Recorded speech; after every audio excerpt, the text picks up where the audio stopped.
Me llamo Jessica Carter, tengo 42 años. Durante 23 años, mi familia creyó que había fracasado. Esa era la historia que contaba mi hermana Emma. La repetía en bodas, reuniones, fiestas. Sonreía y decía, Jess no pudo más. 6 semanas y estaba acabada. Y todos la creyeron. Mis padres asintieron con vergüenza. Mis primos lo susurraban como una advertencia. Emma lo llevaba como una corona. Prueba de que era la fuerte, la confiable, la hija que nunca fallaba. Pero lo que nunca supieron fue esto. Mientras me castigaban, yo ganaba medallas. Servía en lugares que ni siquiera podían encontrar en un mapa. Me convertía en alguien a quien sus chismes jamás podrían tocar. Aprendí idiomas en campamentos en el desierto. Llevaba códigos en reuniones informativas de medianoche. Firmaba órdenes que alteraban el curso de las guerras. Ahora, relucían los escalones de mármol del juzgado. Cada uno me acercaba más al desmoronamiento de Emma. Pensó que este día terminaría con su libertad. Pensó que los testimonios de su familia la salvarían. Pensó que yo era invisible. Si tan solo supiera quién estaba a punto de cruzar. La versión de Emma de mí se extendió como un evangelio.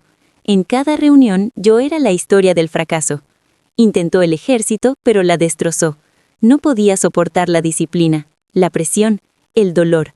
La gente asentía como si fuera una verdad tallada en piedra. Incluso mis padres comenzaron a repetir su versión de mi vida. En Navidad, yo era la historia con moraleja. En Acción de Gracias, yo era la ausencia silenciosa. Cuando los primos preguntaban por qué nunca visitaba casa, Emma bajaba la voz. Lo hacía sonar trágico. Nunca se recuperó. Suspiraba, con la mano en el pecho. Hemos intentado ayudarla, pero no lo acepta. Cada mentira la hacía brillar aún más. La hija dorada con calificaciones perfectas y un encanto perfecto. Mientras tanto, mi vida estaba despojada de significado a sus ojos. La chica con potencial desperdiciado. El fantasma en las reuniones familiares. Lo que más dolía no eran los chismes en sí, era la facilidad con la que la creían. Ni una sola llamada para preguntar si era verdad. Ni una sola carta que dijera, Jess, cuéntanos tu versión. Observé desde la distancia. Su orgullo por Emma se hacía más fuerte cada año. Sus diplomas enmarcados adornaban el pasillo de casa. Sus hijos eran elogiados como reyes en la iglesia y yo me convertí en la sombra que demostraba su luz. La prueba de que ella lo había logrado y yo no. Me borraron sin malicia, solo por conveniencia. Era más fácil aceptar la historia de Emma que preguntarse por qué guardaba silencio. Lo que nunca comprendieron fue que mi silencio no era debilidad, era deber, era supervivencia.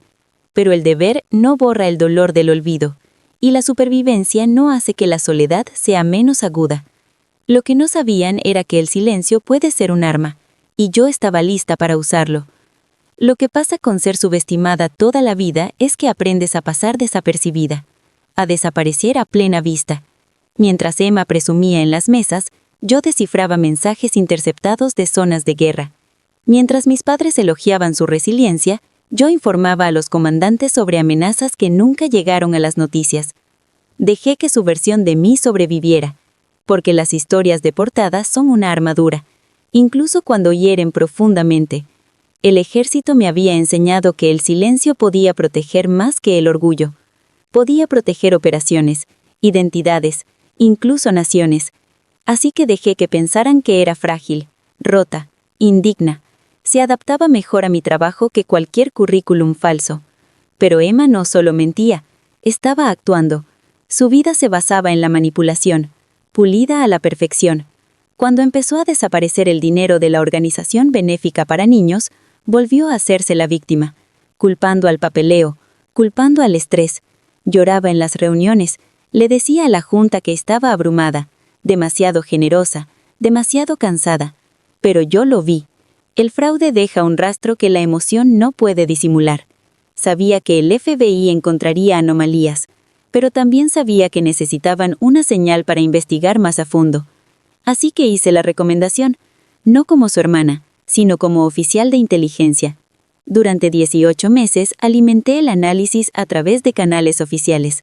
Cada número, cada documento, otro clavo en su defensa. Emma nunca sospechó.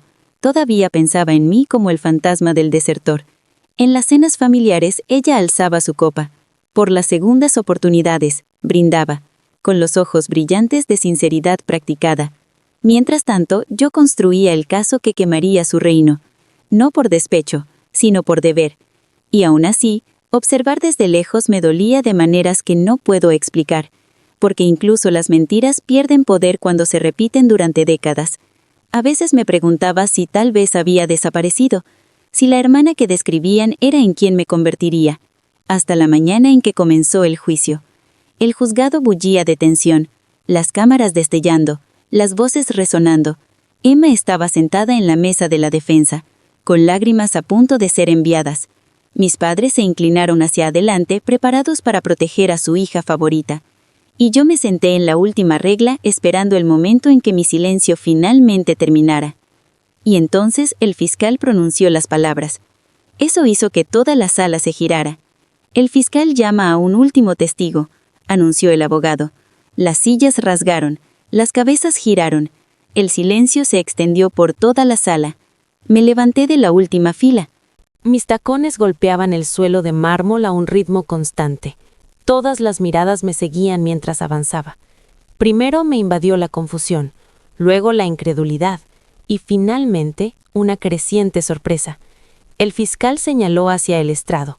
Por favor, diga su nombre y ocupación para que conste en acta. Presté juramento y bajé la mano con firmeza.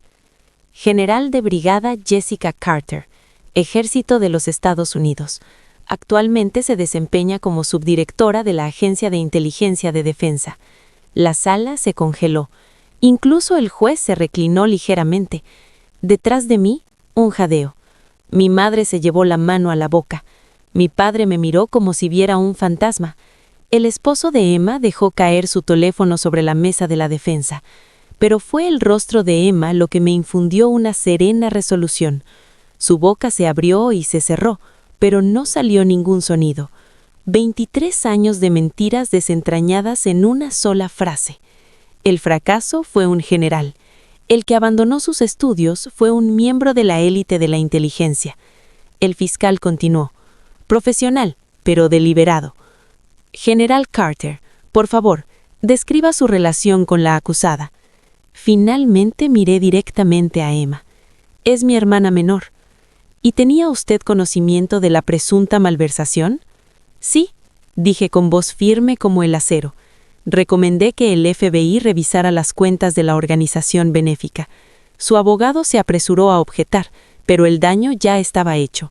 El jurado se inclinó hacia adelante, tomando notas con los ojos muy abiertos. La historia que Emma había construido ya no podía sobrevivir, porque la verdad no necesita teatralidad. Solo necesita al testigo adecuado en el momento oportuno. Bajé del estrado lentamente, pasando lo suficientemente cerca como para sentir la mano temblorosa de Emma. Me agarró de la manga, susurrando con la voz entrecortada. «Jess, por favor, soy tu hermana». Me incliné ligeramente, encontrando su mirada desesperada. «Sé exactamente quién eres.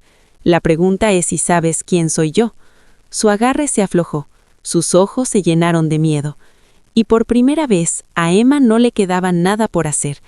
Pero el veredicto que más me importaba no eran los jurados, eran mis familias. El jurado deliberó menos de 2 horas. Culpable, malversación de fondos, fraude, todos los cargos confirmados sin dudarlo. Los sollozos de Emma llenaron la sala, crudos e incontenibles. Su abogado se desplomó, ya calculando su tarifa de apelación. Mis padres permanecieron rígidos como si los propios bancos se hubieran convertido en piedra bajo su peso. No me regodeé, no sonreí, simplemente respiré, firme, controlada, un soldado en reposo. Porque la justicia no siempre es ruidosa, a veces suena como el silencio después de que cae un mazo. Mientras el alguacil se llevaba a Emma, ella se giró. Sus ojos encontraron los míos suplicantes, hinchados por las manchas de rímel. «Jess, por favor, no puedes dejar que me lleven».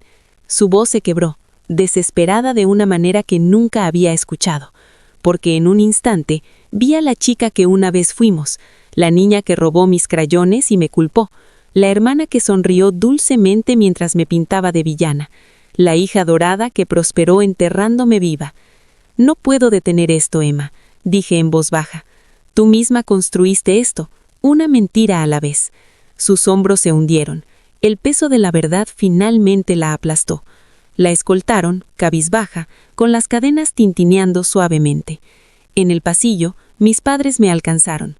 Los ojos de mi madre húmedos, la mandíbula de mi padre apretada.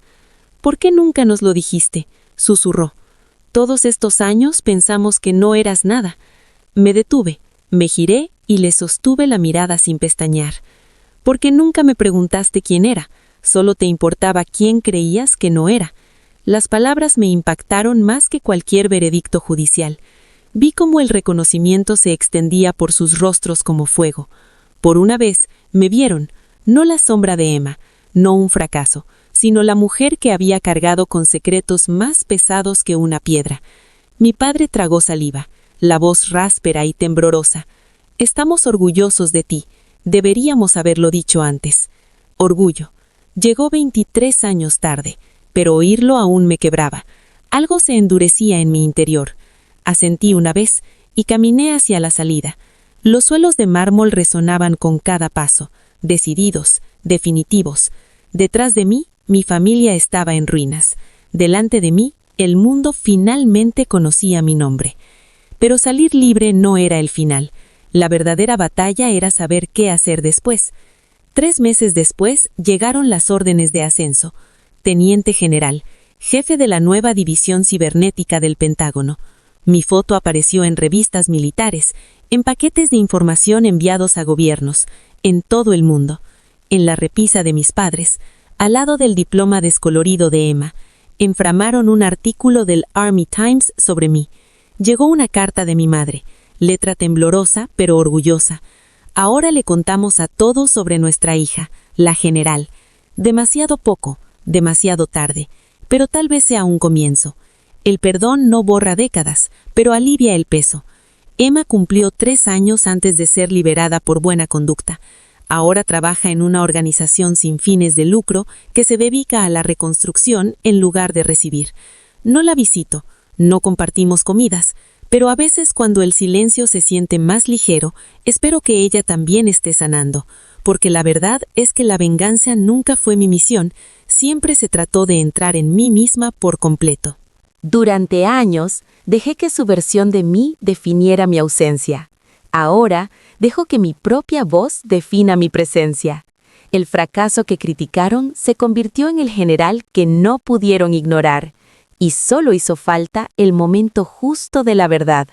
Así que cuando me preguntan si me arrepiento de haber guardado silencio, les digo que el silencio tiene su tiempo, pero también la revelación.